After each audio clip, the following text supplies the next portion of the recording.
So, I'm gonna tell you something about myself that might explain a lot. I do not watch trailers of movies. I do not read reviews before watching a movie. I avoid spoilers like they have personally wronged me.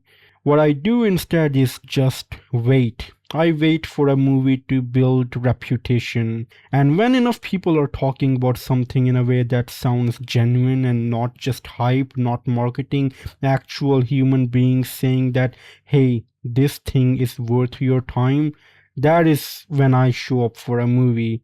Sinners had that reputation badly, so obviously I was going to watch it. Now, the only thing that I had going in were whispers, fragments, if you will. I heard there were vampires, I heard there were two brothers, and I heard it was going to be an old-timey feel to this movie. And naturally, my brain, working with limited information as most brain tends to do, assembled all of that into one very specific expectation through brother vampires and action thriller with an old-timey setting. I was kind of expecting something like a Van Helsing movie with a bit of black culture twist to it. I know that sounds ridiculous, but that's really genuinely my expectations were when I watched this movie. You can imagine how magnificently and beautifully wrong I was. The movie is about two brothers, twins, who fought in World War I, did some things on the wrong side of the law, and used what they made to buy an old sawmill. Their plan is to turn it into a juke joint. A place for black people, built by black people, run by black people, for black people. And on paper that might sound simple. I mean, it might sound simple to a lot of you guys, but the movie makes you feel exactly what it means to these two men. This is not just a business venture, this is their life's mission. You are watching something being built that was never supposed to exist in that time and in that place. And for just a moment it does exist, and that matters enormously to everything that follows.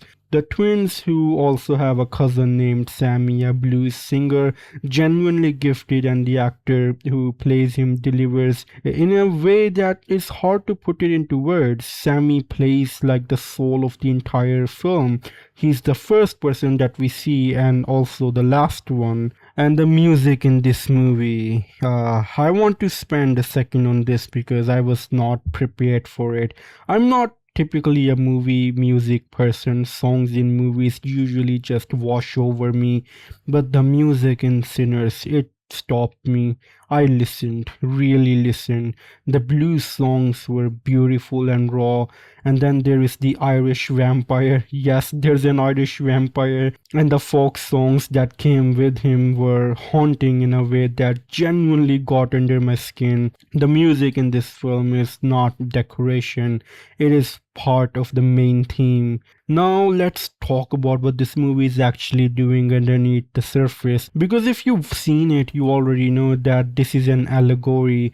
The vampires are a stand-in for bigoted racists who want to take everything that a small black community has built and consume it entirely. And here is where my personal experience of watching this movie got interesting, if you will. The more I watched, the more I found myself seeing the vampires as less straightforwardly evil. Not good, not sympathetic exactly, but operating on a kind of an honest nature. A lion hunting is not evil. It is just what a lion does. The vampires want an eternal family. That is their offer on the table. This is what they promise. And then you have the Klan in this movie. And that contrast is where the movie becomes genuinely haunting. At night, vampires, and at daytime, Klan members showing up to end the, well, I'm going to refrain. I'm going to say that end the careers of everyone inside the sawmill. Both are threats, completely different motivations, and the vampires, for all their evil, at least were not pretending to be something they weren't. The Klan was. The man who sold the twins the sawmill was planning to come back at dawn with his people to undo everything the moment he got the chance. The moment our protagonist terminates those Klan members at the end of the movie. I cannot truly describe how satisfying that was. It was definitely the highlight of the movie for me.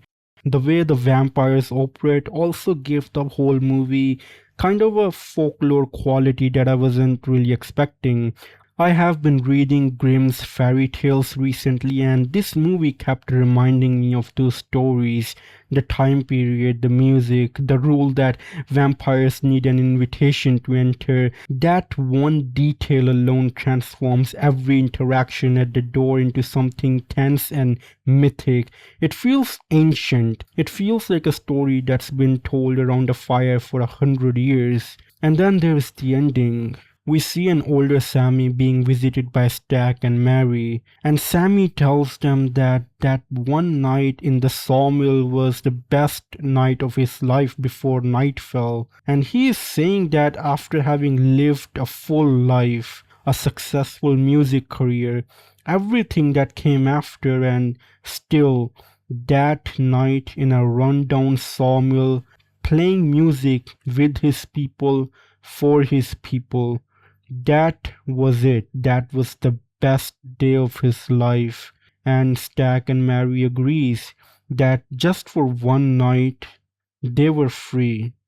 Which means that the inverse of it is also true, that after that night they were back to the real world, the world full of hatred and men who want to take everything from them.